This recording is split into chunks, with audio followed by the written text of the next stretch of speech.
bit of background to why we felt it was important to hold this forum, really because a lot of the community groups, the coronavirus support groups in communities across the county, have been kind of making friendly phone calls to isolated and lonely people who are self-isolating and have been for many months now. And obviously over the coming sort of winter months, we're really concerned for those people because their mental health is not going to be great. You know, they're going to be feeling more isolated, and it's more important than ever that we have a lifeline to these people through friendly phone calls. I think one of the things that a lot of groups have done, as you know, is to move from community face-to-face organisational groups to phone support. And again, it's really, really important that we support that and do it really well and to the best of our ability. I think when a lot of the coronavirus groups set up at the beginning, there were a lot of volunteers and many had never done anything like this before. So Spark's been supporting a lot of these groups with training and information for well, since March now. And it's really important that we felt that we wanted to just ensure that people are doing safe, confident and supportive calls to people. I think one of the other concerns we had, some volunteers were worried because they didn't quite know how to handle safeguarding issues. So if they'd come across someone who was presenting to them and they were really concerned for their safety or their mental health or whatever, that they weren't quite sure how to handle that and felt they had to be experts on safeguarding. I think the message that I really want to bring across during this meeting is that you don't have to be an expert. No volunteer has to be an expert. You just need to know what to look out for, and then who to tell and who to discuss it with, and then what happens next once you've reported it. So to me, that was a really important aspect of this forum today. So if I just outline the agenda really quickly, we've got 3 lovely speakers. We have Tiffany from Age UK Friendly Phone Call Service.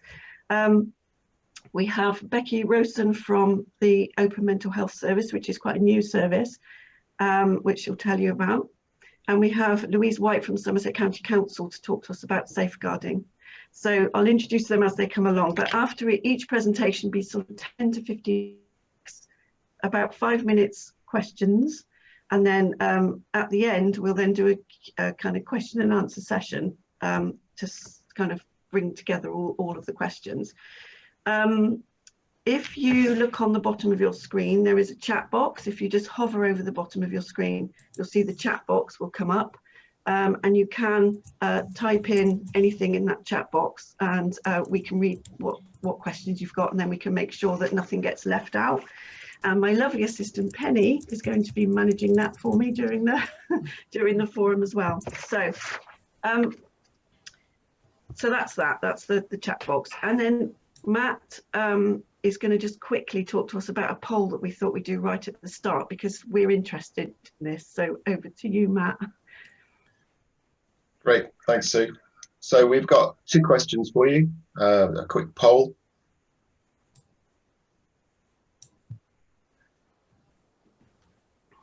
For phone call volunteers.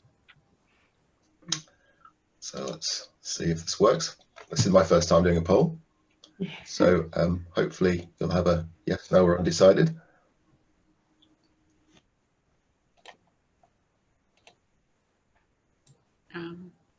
If Spark staff aren't filling it in, Matt, there'll be a few gaps, obviously, from numbers. You could a box with references. Are you asking for references for phone call volunteers? 15 of you. Oh, excellent. Yeah, they're all coming up. Fantastic. But you just love it when the technology works. Yeah. There was a moment then where I was thinking, maybe it's my shocking internet near Ilminster that's yeah, you are cutting problem. out a little bit, Matt, just so you know. Okay, I'll keep it short. So we've got 18 of 36, and obviously there's quite a few Spark staff. So I'm going to close that. I'll give it another couple of seconds. Okay, so we'll end the polling for that. So if I share my screen with you, so no, I can just tell you. So 56% said yes, 39% said no, and 6% said undecided. That was one person. So 10 people said yes, 7 said no, and 1 said. So that's good. I could share the results. There we go. So somebody in chat was saying they don't really understand the question. I think what we're saying is if you've got volunteers working with your group who either are or you're planning to have making friendly phone calls, are you asking for references for them? Are you checking out they are who they are, asking them for a personal or a work reference or something? That's what we were asking. Yeah, that's it. Yeah. And then similarly, about DBSs, are you asking phone call volunteers to have a current DBS? Yes, no, or undecided. So if you could just click on the one. Just to confirm, there's a submit button at the bottom, which is quite grey. So once you've clicked your box, you do need to click submit.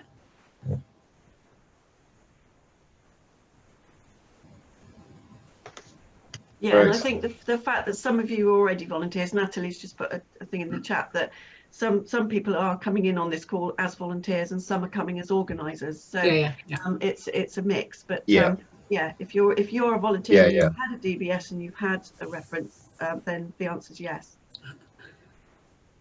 Okay, and then I'll share the results there. So 68% said yes. Okay, brilliant. Thank you very much. That's the interactive, well, that's one of the interactive parts. So back to you, Sue. And I imagine we're going on to, I'll get the presentation up. Yeah, thank you. That's great, thank you. So, oh, everyone's gone off my screen. There we That's are. okay.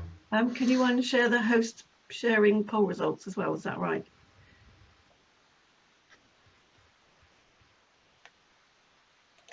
There we go. Right, thank you. Yeah, so warm welcome to everybody. As I say, what follows now is presentations by Tiffany, Becky and Louise. So the first one's Tiffany from Age UK's Friendly Phone Call Scheme. So over to you, Tiffany, if you'd like to unmute yourself and speak to your slides, and then there'll be 5 minutes questions after.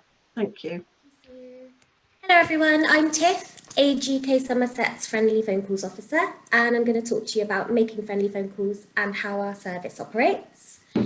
So our Friendly Phone Call service was set up at the start of lockdown to address the increased sense of isolation that it caused many older people to experience. And the aim of it is to reduce that sense of isolation and to support and improve the well-being of clients more generally. And that involves a weekly phone call from a volunteer. We're aiming for it to be a dynamic service, so we're hoping to support each client to rebuild their confidence and reach a point where they don't need the calls anymore, rather than creating a dependency. So that will enable us to allocate volunteers different clients as they come in, and obviously to reach and support every older person who's referred to us. So to volunteer with our service, you need to be over 18. We'll get 2 references for you and run a quick DBS check. And we can also, that stands for the Disclosure and Barring Service, by the way, which was the Criminal Records Bureau. And at that point, we can also sign you up to the DBS update service, which renews every year automatically, so you wouldn't have to complete another form. We do ask that volunteers have free minutes included in their phone contract, as we aren't able to reimburse expenses for this service, unfortunately. And in return, you would get ongoing support from Age UK Somerset, and also the opportunity to join us at lots of lovely events throughout the year, which are free and exclusive to our volunteers. We run events at Christmas and during Volunteers Week, the first week of June. Obviously, we weren't able to do that this year, but I'm hoping next year we'll be back even bigger and better. We've done some really lovely things. Like last year, went and had a guided tour from Michael Levis around the Glastonbury Festival site while it was all being set up. And then we went to Burns the Bread and were taught how to make pasties with bread and fed loads of lovely food all day. And so I'll really so I'll talk to you. Sorry, could I possibly have the next slide, please? So I'll talk to you about how the referral process works. Anyone can make a referral. We just need the client's name, number, and importantly, their consent to be contacted. We receive referrals from GPs, healthcare practitioners, through the Open Mental Health Alliance, particularly through Mind, as they often refer us clients who are experiencing low levels of anxiety and depression. So once we receive the referral, generally they go through our information and advice team or come straight to me. I will then make contact with the client and assess their needs. So I'm listening out for if they're isolated and experiencing low levels of anxiety or depression. If that's the case, I'll match them with a volunteer straight away. We then ask the volunteer to feed back around once a month to let us know how it's going, and obviously to let us know if anything crops up with the client that needs looking at in the meantime. As well, I'm assessing the client, I'm also listening out for any additional support needs they may have. And if that's the case, I'll go back to our information and advice department, who are very knowledgeable, and find the best course of action to get the support that the client needs. That might mean going and signposting them on to an organisation who's better placed to provide that particular support, while we're also supporting them with the friendly phone calls. If a client isn't particularly isolated and they're doing quite well, but they just like a call, I'll pop them on the waiting list. And then when we've got plenty of volunteers to allocate any of the very isolated cases, I will then match the clients on the waiting list.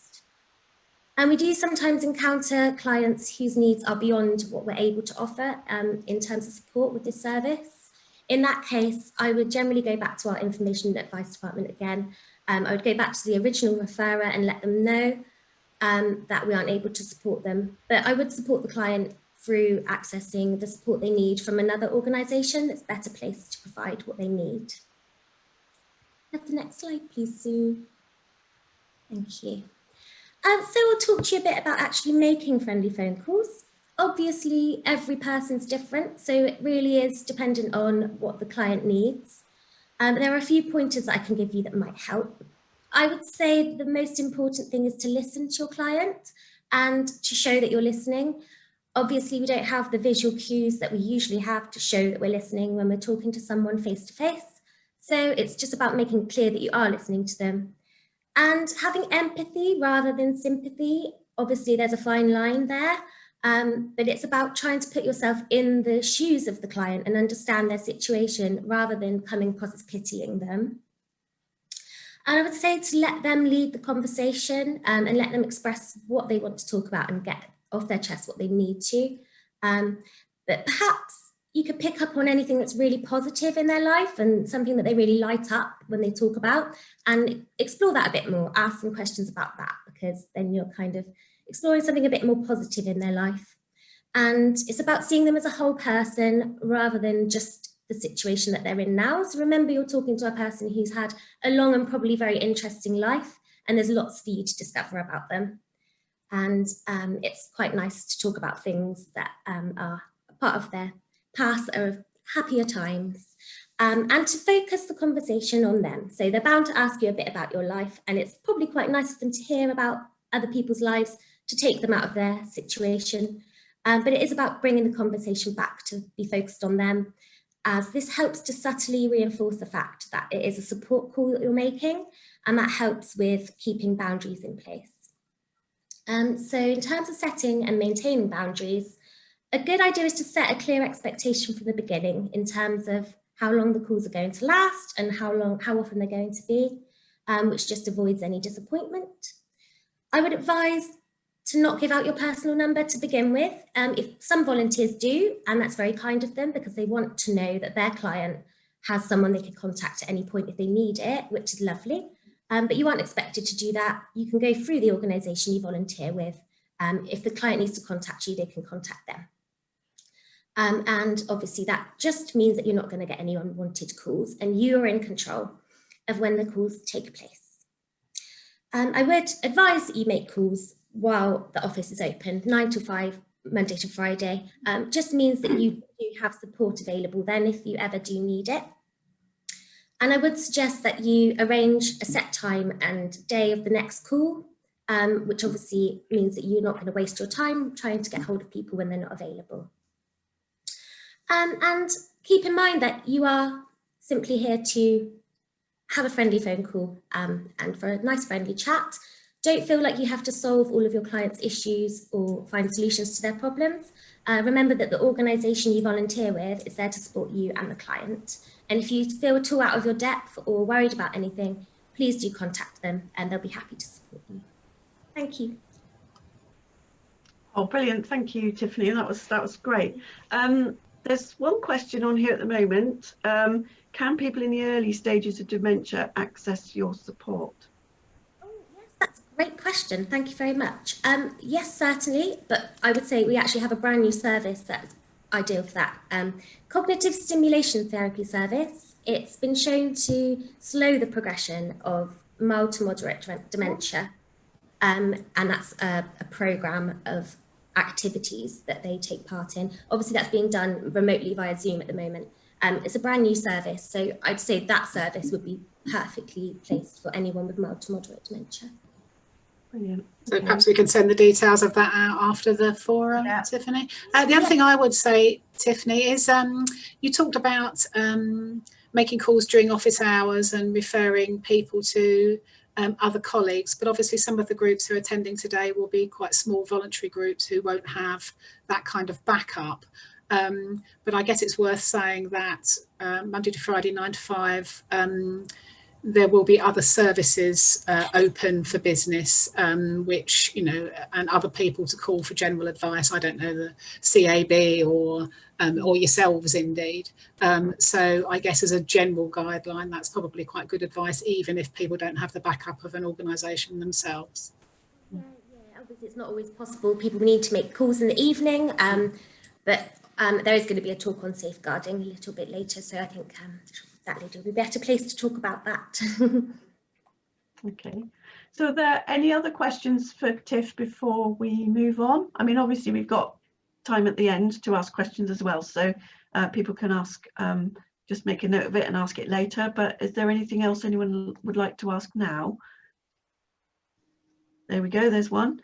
If we have 18+ learners at Yeovil College who would like to volunteer, we'd be happy for them to contact you.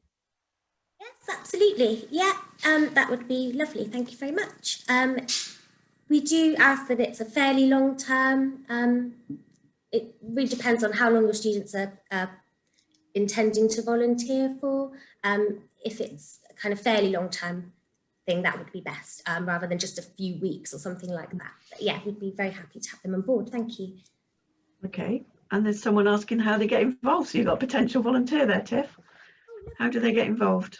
If you could email volunteers@ageuksomerset.org.uk, I will send you a application form. Say that again. So it's volunteers@ageuksomerset.org.uk. Wonderful. Okay. So, oh, is it 141? There's one here saying, do we put one? Is it 141 or 147 before the number? Yes. If you put 141 in front of the number before you dial, yeah, that will anonymise your number. Good. That's lovely. Thank you. Any other questions before we move on? No? Okay, lovely. Thank you so much, Tiff. You're happy to stay on for questions, aren't you? Please, please. Yeah, of course. Okay, great. So the next person I'd like to introduce is Becky Rosen, who is part of the new kind of Open Mental Health Alliance. So I'll hand over to you, Becky. Hi everyone. So my name is Becky Rosen and I am one of the locality coordinators for the Open Mental Health. This is a fairly new service, so I wanted to talk a little bit about what it actually was first before we talk about how to refer people into this service. So you might have heard of it, you might not have. So Open Mental Health is an alliance between local voluntary organisations across Somerset, as well as the NHS, and we're working within partnership with each other. We also have strong links to social care as well across Somerset. And what we want to do is we want to make sure that the residents of Somerset get the support when they need it and where they need it across Somerset. The key principles of open mental health are that it's open access for all, so anybody can access it as long as they're classed as adults, so age 18 or over, that it's flexible and responsive, so anybody with any level of mental health can come to us and we will look for the best support for them. So this can be clinical support, this can be non-clinical support, or it can be a little bit of both. So obviously, as we're working together, so the NHS and the voluntary sector are working together, we will look to see what that best support is. So it could be a little bit of support with the NHS and then hand in hand with the voluntary sector at the same time. And also we want to do warm introductions. So if we get somebody coming into the service, either self-referring themselves or somebody that's transferring into the service from a phone call or from an email, then we don't want to just say, no, you've come to the wrong place, or shut that door to somebody, but we will transfer that person to the best place that we can think of. So it's kind of warm transfers within the whole organisation of that open mental health. So if I could have the next slide, please. So these are the partners that we have at the moment working within open mental health, and this is across Somerset. We have 4 areas, South Somerset, Mendip, Sedgemoor and Taunton and West Somerset. So these are the partners working across all of those areas, but it's not limited to these partners. So we are looking at other partners that will come into this service. So we really want to grow this service to make it as big as possible across the area and to get as much support as possible across the area. We also work with experts by experience, so those that have lived experience, and they work with us right from the planning stage to the design stage to the implementation stage, so that we can make sure that we're doing all the right things at the right time for people living with mental health issues across Somerset. So we can help with all sorts of things. So if you could move on to the next slide, please. So we can help with things such as housing and financial advice. So through Citizens Advice, they can help with that. Physical activity, just getting out within walking groups, within one-to-one activity, with ecotherapy, gardening, those types of things. We have Child Watch that are really great with their peer support work. So if somebody just really has, you know, social anxieties and really wants to have that peer support, then we can help them with that. We also have volunteering opportunities. So somebody that really wants to help out within this area can help with the local voluntary organisations with that. We also have specialist services. So the eating disorders team, SWEDA help with that. So they have a caseworker within each of those areas that can provide that real one-to-one support and counselling for people. We also have crisis provision. So somebody that really does need that extra step and that extra support, we have in Taunton and in Yeovil. Across the weekends, we do have extra support for people that can go to those as well, that need the extra support. So most of the people that come into our service do come through Mindline. They can self-refer themselves. So if somebody does feel like they need that support, then they can call the Mindline number, which is here on 01823 276 892. They can also email as well at the support@openmentalhealth.org.uk, and that is a Mindline service. I would encourage anybody that you speak to that you feel would be happy to self-refer themselves, I would say encourage them to do that. Mindline can speak to people up to 30 minutes each day, and obviously they have people and protocols in place to help people. They know who to transfer them to in the quickest and best way possible within open mental health. So that's easily the best way and easiest way to help people. But otherwise, obviously, if you're speaking to somebody and you feel that this is a service that can really support them, you can also transfer them into this service. So please feel free to email us. So the email addresses here are for each of the areas. So if you are living within that area, or you know that person is within one of those areas, please do pop us an email and let us know the details of that person. We do ideally need to know as much information as possible, and you do need to ask that person if that's okay to pass on their information to the team. It can take up to 7 days for us to get back, just because we do want to find the right support for them, and obviously speaking to many different teams that we might have within Somerset, can take a little while. So yeah, please do feel free to email us and let us know. And also this service is for yourselves as well. If you do have a particularly difficult call, or if you're feeling particularly low yourselves, then please do contact us. We're here to speak to anybody as well. So yeah, it's really for everybody and anybody. Obviously, when I speak to people, I do say, I'm not an expert myself. If they really want to talk to me about all their different challenges that they're facing, I do say I really want to, support you to get you to the right people to help you. So can I have your details, and can I pass that on to the right teams? And generally, people are more than happy for me to do that. So yeah, so please do use the service, and we can update you with any information as and when it comes on. As it is a new service, we do get information as quite often coming on every week for new different partners coming on. Is there any question?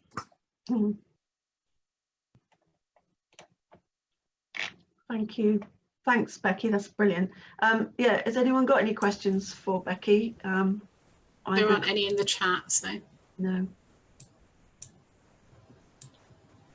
One of the things I was going to say, I know that largely people are working with adults who are on this forum right now, but there is a whole organisation set up for young people who are struggling with their mental health as well.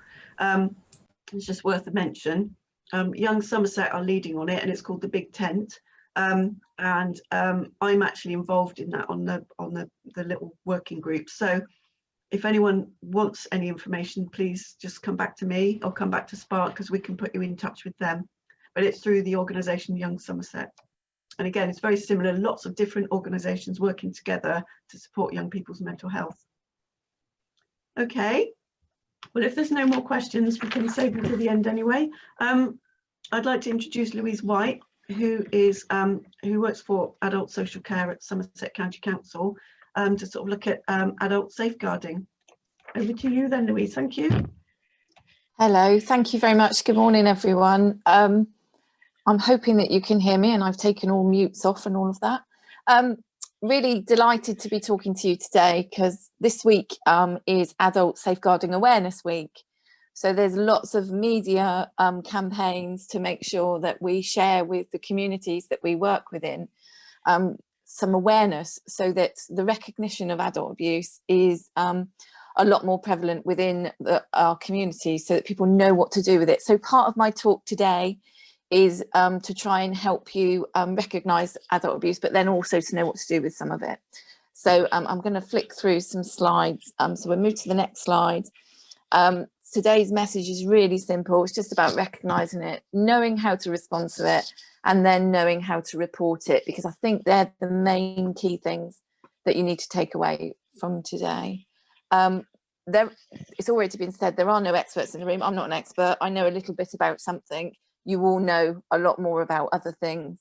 So there is no experts in the safeguarding world. It's usually a little bit of a sense of knowledge, or you hear something, you are worried about something, so it's knowing what to do with it, really. So today's message is really simple. You're out there, you're talking to people, so it's just another opportunity for us to get you on board. I've just popped in the next slide, which is about adult abuse.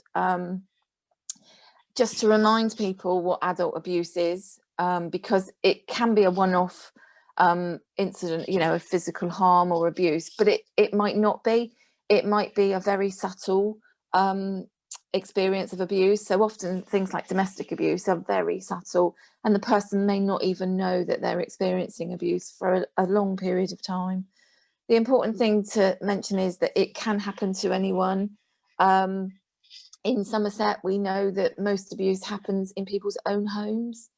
So, which is why it's really important that if you're going to be making calls to people, it's having that knowledge behind you when you're making that call, to just take on board everything that's being said, and those things that aren't being said as well, just so that you use all of your senses and receptors. The next slide just identifies the different categories of abuse. There are 10. There are some that are more prevalent in Somerset than others. For instance, discriminatory abuse, we don't get reports of that quite a lot. That's not to say it doesn't happen, and that's usually discrimination against race, age, culture, religion. That's what we're talking about when we talk about discriminatory abuse. That happens, we just don't always get it reported through an adult safeguarding route. Often it would be classed as a crime, so the police might deal with that under a hate crime kind of basis. Again, domestic abuse, that's a relatively new category. It used to be under different category. It used to be under emotional, psychological. It's now there as a category of its own, and in Somerset we are very fortunate to have a huge multi-agency response to domestic abuse. And some of you will know that during the first pandemic lockdown, there was a lot of media interest about domestic abuse, and there was statements and references that it had increased by 400% nationally. That's not the local picture. We know locally it has increased a little bit, but we've also worked locally within our local communities to ensure that we've got ways for people to escape if they need to. And most of the banks will allow people to go and sit there safely, and then support can come to them. So it's just knowing some of these things. You're not expected to know it all, because we can certainly signpost you if we need to. My team work across the whole of Somerset. We cover all of these abuse categories, and my team they're mainly a team of social workers. They get very excited about modern slavery, purely because we don't hear a lot about it in Somerset, but we do hear a bit about it. So we have had some situations of modern slavery, and we are quite alert to it. So they're the quite interesting ones. Some of the more subtle ones that you might come across, certainly through a telephone conversation, might be the psychological and emotional abuse. It might be somebody who's quite down, who's feeling quite low. You might get some self-neglect come through, particularly in some of the conversations that you may be hearing. You're not going to visually be able to see what's going on in somebody's home. So it's very much asking those questions that start with a tell me, explain, or describe to me, that might actually delve and peel back a layer a little bit deeper if you're interested to. In Somerset, we know that only 3% of the referrals we receive come from the people that are experiencing abuse. We would like it to be more people, but we're not overly bothered about that, because it's you guys who are out there doing some of this connection work with people that will send us your referrals. So the next slide just explains who the safeguarding adult duties apply to. I'm not going to dwell on this too much, because this is a bit theory based, and you don't need to worry about it too much. But for us to take a safeguarding response, somebody has to have care and support needs. They need to be experiencing risk or at risk of abuse and neglect, and they need to be unable to protect themselves. Those things will be very obvious during your conversations that you have with people. So just bear them in the back of your mind somewhere. Moving on to the next screen, this slide I use quite a lot with my team, and I challenge my team, and some of you may have heard me talk before when I've spoken at Spark, and just challenge people to be more meerkat.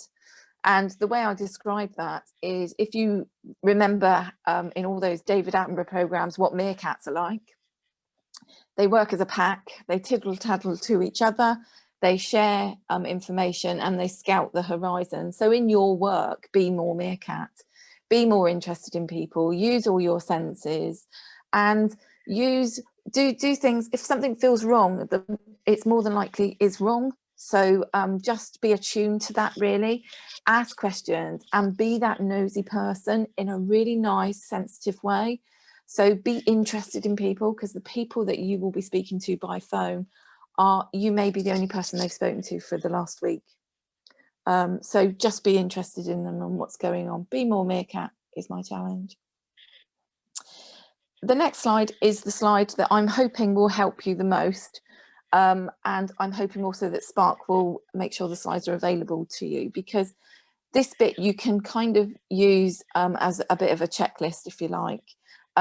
So this is about when you're talking to people. If they want to talk to you, they will. People will gain, you know, you'll gain their trust, they gain your trust. Listen, let people talk. Let them use their voice to just talk about what matters to them.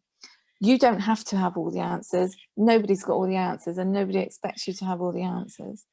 It's absolutely fine to turn back to them and say, well, what do you think needs to happen? Or what would help you at this moment in time? You don't need to promise you can things that you can't deliver. People aren't expecting you to come in, solve them and make them good.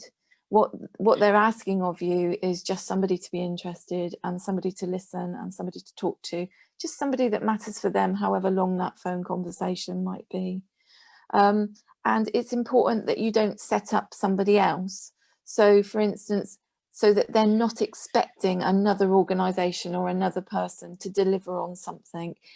Always suggest to them that it might be something we can do, but let's give it a try and see how it goes.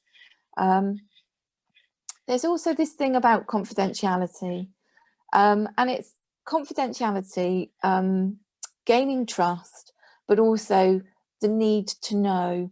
And sometimes people will see you as a confidant that they're able to share quite confidential. You'd be surprised what information people share with you. And it's fine for that to happen, but sometimes they need to know that there is information you need to share elsewhere. Otherwise, what's the point in them sharing it with you, really? So particularly if you feel uncomfortable. So I work with the line of nobody really likes surprises. I certainly don't. So if you're upfront with them and share with them, actually, that what you've just told me, I might need to share that with somebody else because I can't have all of that on my conscience, then tell them that, let them know that, so that it doesn't come as a surprise to them. I've already mentioned about asking them what they think would help. There's this massive piece of work about actually people being able to find their own solutions and resolution. It's just that they can't put it into action sometimes. So a lot of people refer to this as blue sky thinking, but if you ask the individual, what is it that you think needs to happen to make things better? Usually they will know, but they're not able to do it for themselves. So you might just need to be the catalyst to help them unpick where to start. Who should they approach next? Usually people are very good at finding their own solutions. They just need somebody to tap into them. Don't walk away, but don't overcrowd them either. I suppose on the phone, you're not going to necessarily be walking away, but you might want to end the call quicker. Try not to do that because it's taken a lot for that person to come to you or to open up to you. But be honest with them and say, gosh, that's a lot that you've just left with me. I'm not sure how to respond. Be honest with them. If it's flawed you, let them know that you're not sure how to deal with it or what to do next, or that you might need to seek some help. And then likewise, don't avoid them. So don't then go out of your way or change them because they've picked you to be the person that they've disclosed to or they've shared something with. It's much better if we're upfront and honest with people, as uncomfortable as that might make us feel. Believe me, if they've shared it with us and it's something awful, it's probably made them feel even worse. The next bit is just about if something is bothering you, then let somebody know. And that's really important because that's about you and your well-being and you keeping well and resilient, because I've mentioned it before, you will be really surprised at what people tell you. And sometimes you're left then holding that, not necessarily knowing what to do with it, but feeling really uncomfortable or very sad or as though you need to do something. Use your network, find your network and get some backup plans. So the bit about doing calls in office hours, really great idea, because you've then got more people around you that you're able to have a conversation with. If it's a weekend or an evening, you probably just need to think about, what do I do if somebody brings up something? So have some contingency plans in place. But self-care is really important, because if you're not well and you're not ringing them every week, then who is? So just remember that, really, because we need you to be fit and well. So the next slide is about how to prevent abuse. Adult Safeguarding Week. If we could prevent all the abuse across Somerset from happening, I would be out of a job. Believe me, I'd be very happy about that. It's not a reality, but in sharing some information with you, it is a prevention. So being able to recognise it and knowing what action to take is a prevention. A little bit of sharing what you know, sharing what I know with you is me trying to help prevent abuse. So share what you know, if that's with the individual or with friends, families, colleagues, people you support. Encourage people to be safe. That sounds really, really simple and basic, but it is as simple and basic as that.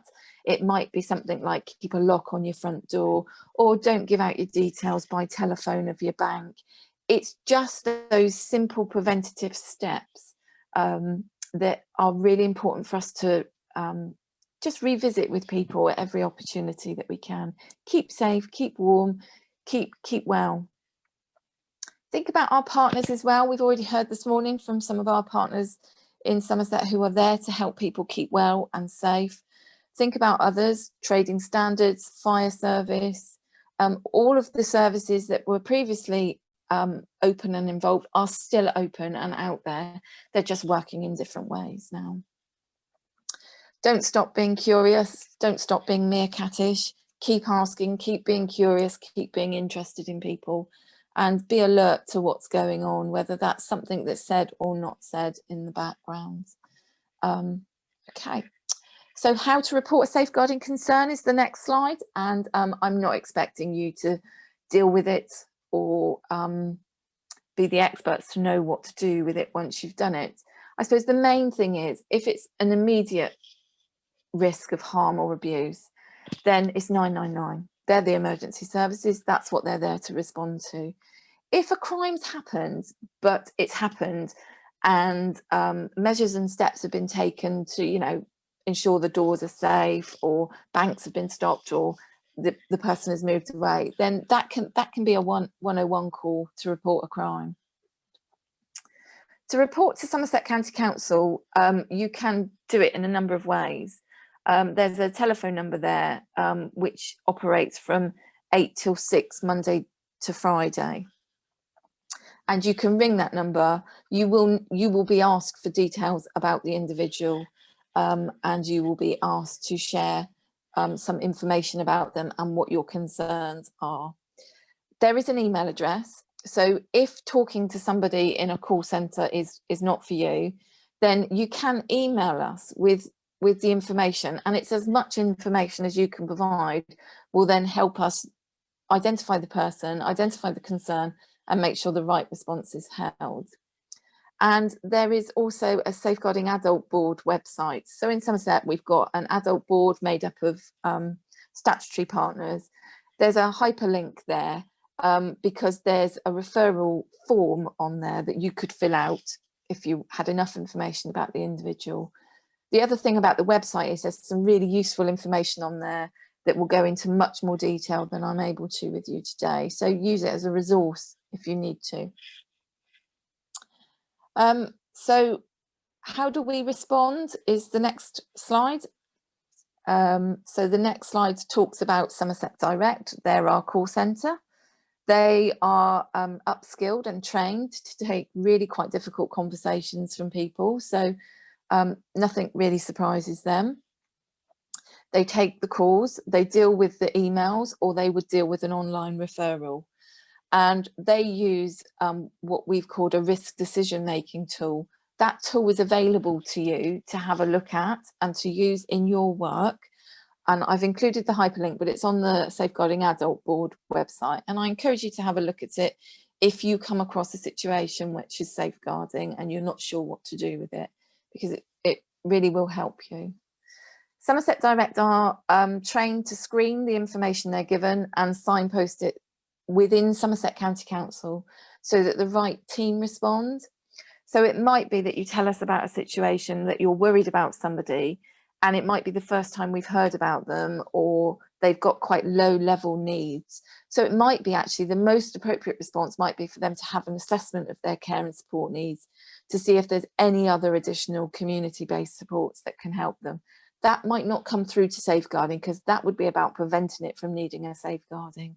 So safeguarding only deal with those who are at the greatest need, at the most risk, and not all risk will need a safeguarding response, but it's really important that we know about it so that we can decide what we do about it. So sharing it with us is never the wrong thing to do, and never sit on anything that you're worried about. If it comes to safeguarding and it comes to my service, we will work with it. If you are the referrer, it's possible we might come back to you just to check out some of the detail. We do have anonymous referrals come through. We're happy about those. We don't mind how it comes. But what we would decide is whether or not there was anything we needed to do, or whether or not we needed somebody else to do. And that's all called making inquiries. So we would make those inquiries and make a decision about how to respond. But we would always endeavour to come back to you to let you know the outcome of it as well, so that you know what's happened. So that's a really quick whistle-stop tour through adult safeguarding. And normally I could go on forever and ever, but I'm going to stop there in case there's any questions or anything that anybody has to ask. Thank you so much, Louise. That's brilliant. I was just going to say as well, we'll send a link with the follow-up email, but Louise did a webinar on safeguarding for us back in the summer, I think, and that's about an hour long. There is a link on our website to that, and it's got a password, so we can send you that information if you would like to. I've got a number of volunteers who are working on a GP helper scheme with myself and Matt at the moment, and I know they've all watched it as part of their induction, so that might be something for people to look at later on. Are there any questions for Louise?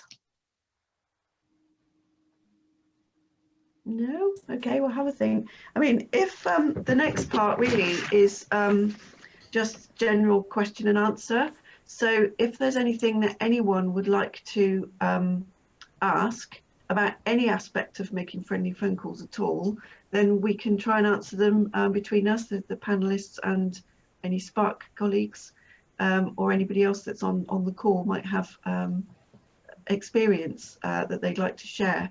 But I think the main thing is, you know, that you're there as a support to another person. And I think for me right now, my big concern is this winter, and Christmas is going to be it could be a real high point, or it could be incredibly low point for a lot of people across our county this year. I think, you know, trying to get support in place for people who could be really isolated and feeling very low this year is massively important. So are there any questions at all that anyone would like to ask?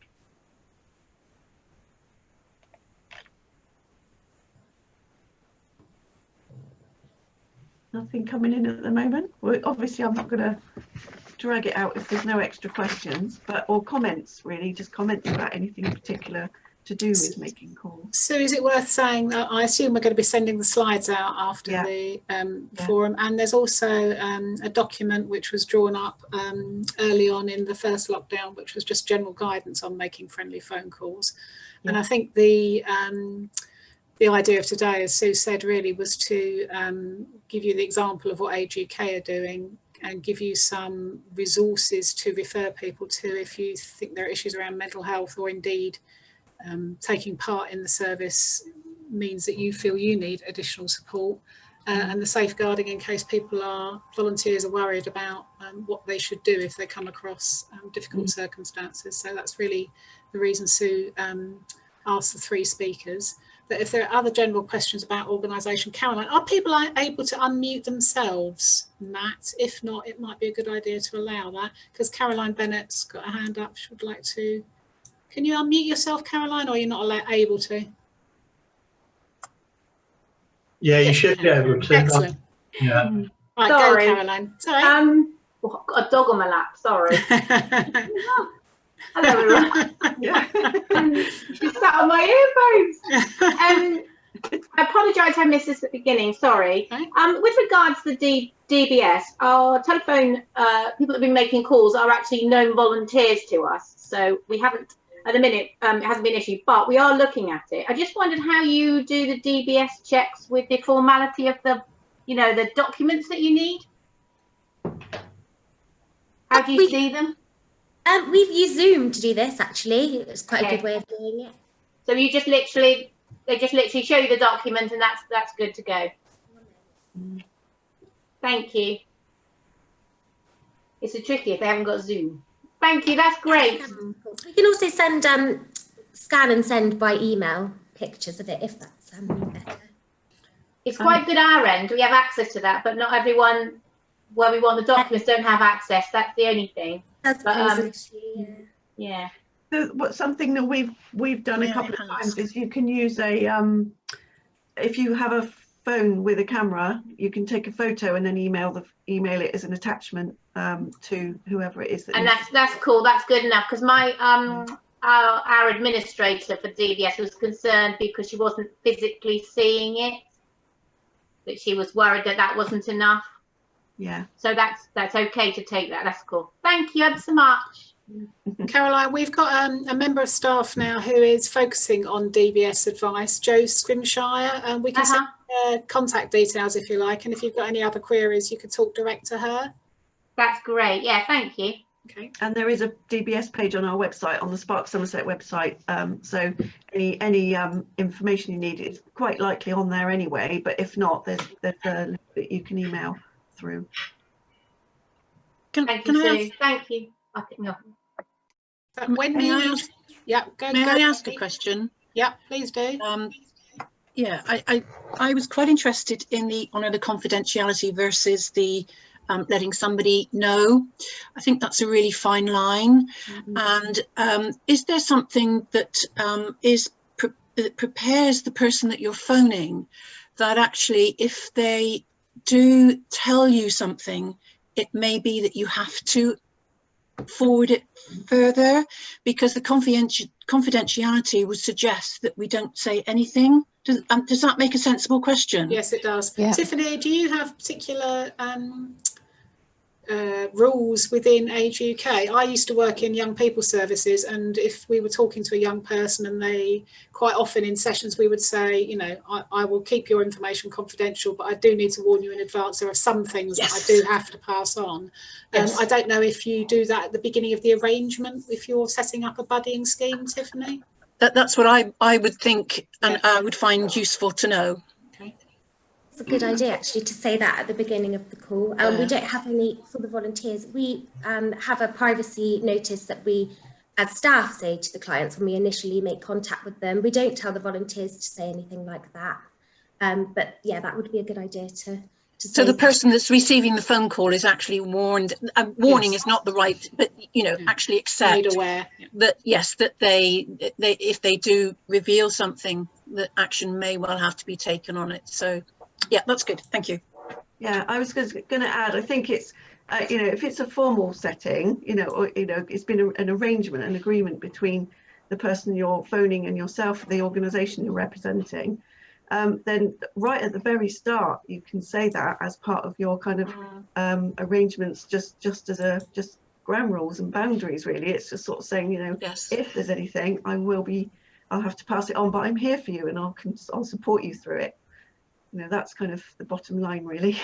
Yeah, presumably, as the relationship continues, then it would become easier to actually reveal and to be comfortable to say things. So it's quite a fine line, isn't it? Yeah. Louise, is there any advice you would give on that? Yeah, so there are a couple of caveats to it. So if they share information with you that may pose a risk to others, so it might not be a risk to themselves, it might be a community or somebody else in their household. So that's quite an important risk for you not to hold yourself. So it might be that you say to them, I'm really sorry that that's happened and that you've shared that, but I can't not do anything about that. That there are people that I need to talk to, but I'll make it very clear that you don't want to be involved or that you have no further information to share. So just just be human with them and make sure that they know what you're sharing or what you're not sharing, and the why. The other thing that I share with my team, which is on a much more formal basis, is that I would much prefer to be up in front of a coroner's court or a court of law having shared information that was particularly sensitive if it meant that somebody was protected, rather than avoiding sharing information, because the Data Protection Act does say that you can share information if it is about the protection of another. So I think it's just about being very clear with people. If you're feeling, even if you don't say it on the call, but actually you say it on the next call, actually what you shared with me last week, I've been thinking about, and I probably need to let you know that I need to do something with it. Can we talk about what that might be? Would be helpful. Thanks, Louise. Any other questions from people? I can't see everybody, I don't think, on one screen. So if you're holding your hand up and I'm ignoring you, I apologise.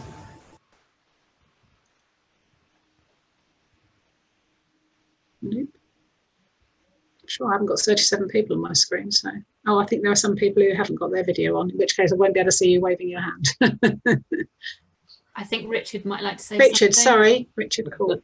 That's all right. Sorry, I thought you were fiddling with your screen or something. I focus on this. I've just worked out to unmute it now. So, right, okay. Well done. I did put this in a chat line, in the chat thing as well. I mean, what I've been doing over the years, and in Bristol as well, is on the I&As, and now with Somerset, is mainly giving attendance allowance advice. But what really worries me, and it really does, is over the last few years, you're going into people's homes, and in the busy times, probably 3 times a week I was going in, and several instances I have spotted something. I thought, I'm really worried about this, and it was sad to say in 2 dementia cases where it was the carer that was being mentally abused anyway by the person with dementia. You know, 2 older people, and in one case I was where the person with the dementia had to go out the room before the husband just passed a piece of paper to me saying, this is the real thing that's happening to me, you know, terrible. Yeah. And I now doing the phone calls, I just wonder, very often I wonder if the people picking up on the friendly phone calls are really not the people we're getting at. It's the people who are there who aren't even had the chance to have a friendly phone call. And I don't know what we can do about it, but I'm just wondering if, you know, social services or whatever are aware of this, and the trouble there could be down the line with mental problems, health problems, abuse problems, just because nobody's going into the home. And neglect, you can only very often spot when you go in the home. I know that when you speak to people, especially with attendance allowance, you'll say, you know, do you have problems, for instance, with incontinence? No. And you know straight away they have as soon as you walk through that door. And you know, can you look after yourself? And it's quite clear they haven't. Speak to them on the phone, and the first thing they'll say is, oh, I manage all right, I'm okay. And I'm just wondering if anybody's got any tips, if you're doing a friendly phone call, how you sort of get that out of them. If the, you know, the natural human reaction is to say, I'm fine. Any tips? Yeah, my tips are keep peeling back the onion layers. Keep asking those questions that keep somebody engaged in a conversation that subtly gets them opening up a little bit, because you're absolutely right with your observations. We're not able to see what's going on behind over the telephone, you know, behind closed doors. But please be assured there are still people doing visits and still making contact, and we are still able to go in. So my team are all out and about, PPE'd up to the height, where they're still going in and seeing people. So don't let that put you off. But you're right, you're not going to observe it over the telephone. So it's peel back the layers, ask those questions that say, well, how are you coping with that now? What difference does that make? It's those questions that lead then on to them giving the narrative bigger script. So they're the so if you start a conversation with, tell me about that, or could you describe that for me, or explain that a little bit more for me, you will find people will answer with much more narrative than just a I'm fine. So it's use the delving questions that open up the conversation. Good observation. The other thing I would say, and I'm obviously not an expert at this, but I think just in your personal relationships, you know, somebody will say, how are you? And you say, I'm fine. It's almost like a conversational opener, and you then move on very quickly. But if you say, yes, okay, but how are you really? Then often people will think about the question instead of it just being part of the kind of hello process. It has more meaning if you go back and ask it again, I think. And there is research, isn't there, that suggests if you ask it twice, people are more likely to give you the true response the second time. And you do it yourself. There was a national campaign. National campaign. Ask twice. Penny, Peter has his hand up. Sorry? Peter's asking a question. Oh, sorry. I'm sorry. I'm getting carried. Where's Peter? Here. Wherever you are, Peter. Oh, there you are. Okay. Hi, everyone. Yeah, thanks for letting me come and view this very useful webinar. I've only got one person that I speak to on a regular basis, and he's quite chatty and lets me know his ups and downs. But the thing that's becoming clear is that he's quite happy to chat to me, and he gives me very strong indications that his wife is not really well. She's at her wit's end with this lockdown and all the rest of it. And I've suggested to him, maybe is there any way that we could, that you could get introduced to talking to her? And he's basically saying she's at such a level that she's beyond that. And so there's definitely a cause for concern there. Anybody got any advice how to deal with that one? Do you want me to go again? I'm happy to go again to start off with.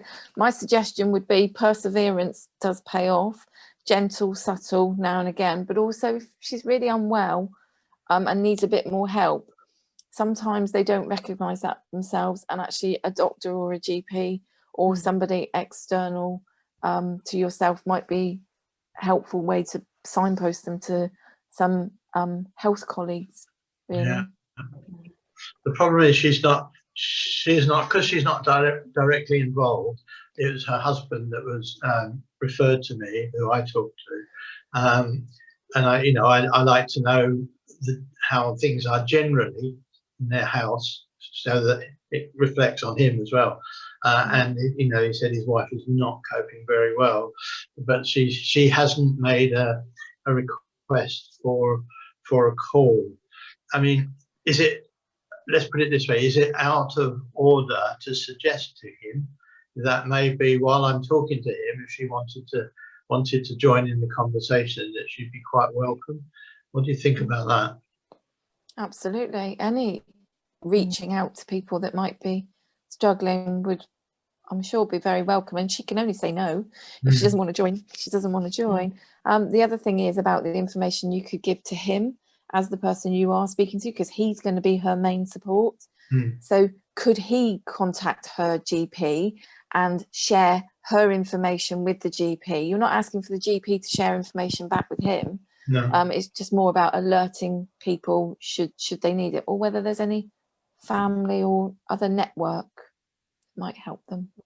Okay. And Tiffany's been trying to say a couple of things as well. Do you want to add? Lean forward. We can't hear you. Yeah, that's what Louise says definitely makes complete sense. That's great advice. Obviously it's very difficult when you can't force support on someone. They have to be receptive to it and want it, and so there is only so much you can do. You can certainly encourage, and as Louise said, give over all the information to the husband, but ultimately we want to empower clients. Ultimately it is their decision if they're going to accept help or not, and you can give them all the information and hopefully subtly encourage them, but ultimately it's up to them to decide. Thank you. Yeah, I would just, one final thing on that is that sometimes people don't always know what they want, and sometimes looking at a range of options will help them sort of think, maybe that would be good for me. So I would also suggest people have a look at the local health and wellbeing directories. There's ones in most of Somerset now. Our one in South Somerset is wellbeingsouthsomerset.org, and there's a whole range there of services like Age UK's friendly phone calls, lots of other phone and online support options that people can access at the moment. And obviously, once we're out of lockdown, hopefully some of the groups will start meeting again. So those directories can be a useful help to show people what's available, and the details for open mental health are also on there. So okay, thank you very much. Well done. Emma shared the web address for Wellbeing South Somerset on the chat if anybody wants to make a note of it, and then we'll probably send it out again with the notes.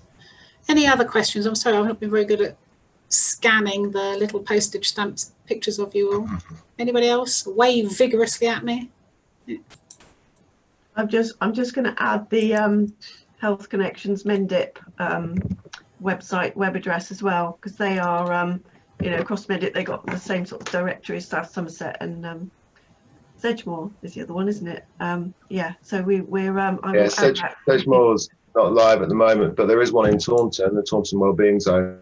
So if you're in Taunton, you can, if you just Google Taunton Wellbeing Zone, you'll find it.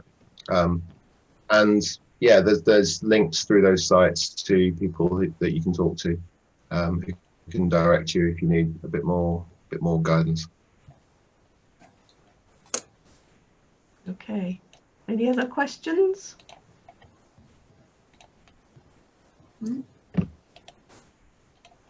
Okay, right. Any hands up or anything on the chat? No. No. Okay. No.